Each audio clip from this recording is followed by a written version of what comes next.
નમસ્કાર દર્શક મિત્રો, આતરંગી ન્યૂઝ સાથે હું વૈશાલી પોબારું સ્વાગત છે આપ સૌનું। કરીશું નજર આજના સમાચાર પર। ગીર સોમનાથ જિલ્લાથી પવિત્ર શ્રાવણ માસ નિમિત્તે 300થી વધારે નાની દીકરીઓને બટુક ભોજન કરાવતા મહંત શ્રી 1008 મુક્તાનંદ ભારતીજી મહારાજ।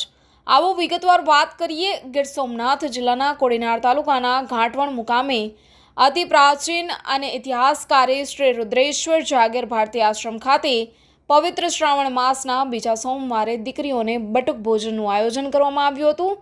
ઘાટવડ પ્રાથમિક કન્યા શાળાની તમામ બાળકીઓને આશ્રમના ગાદીપતિ મહંત મુક્તાનંદ ભારતીજી દ્વારા બટુક ભોજન કરાવ્યા બાદ રોકડ 10-10 રૂપિયા પણ પ્રસાદી રૂપે આશીર્વાદ રૂપે આપવામાં આવ્યા હતા।